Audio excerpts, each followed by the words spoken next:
To you and me, this is a football costing on average £30. It's most likely made out of the cheapest synthetic leather available. However, this football can be seen to represent an industry valued at around 800 million in 2008.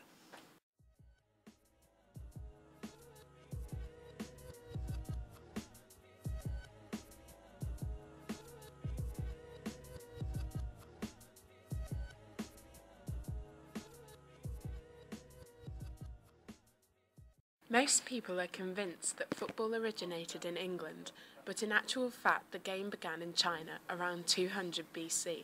Football as we know it now started in England in the late 1100s. Working class men would gather together to kick around their makeshift footballs in order to pass the time. It's only within the past few decades that football has been commercialised and commodified.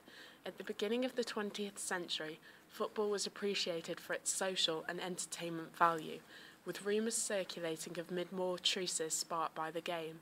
Football has become a phenomenon. It is no longer a sport but a huge business, making it a great example of hyper-commodification. As can be seen from this footage, the sport has become more commercialised. The use of advertising hoardings, a modern convention, is just one example of how commodification has affected football. Other examples include shirt sponsorship, merchandising, and ticket sales.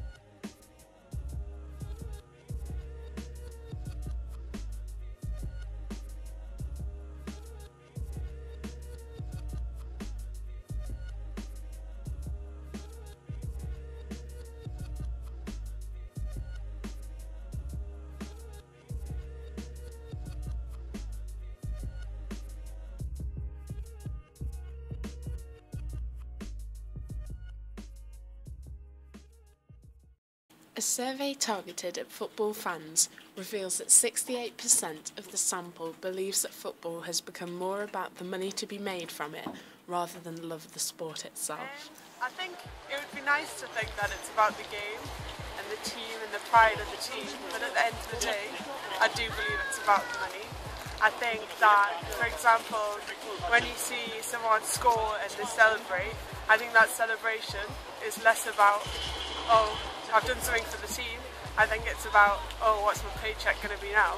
I also think that if some player is getting offer high enough, they're going to leave that team. So at the end of the day, it's probably not about that team spirit.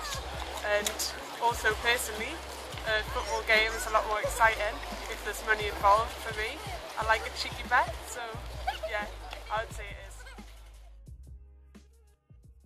From our research, it is apparent that football has transformed from a community to a commodity. We believe this has had a negative effect on the sport, as the focus has shifted from the love of the game to the money to be made from it. People argue that the money buys world-class players and is responsible for the globalisation of the sport, but we argue that this doesn't justify the extortionate salaries of players or the increasing price of tickets and merchandise.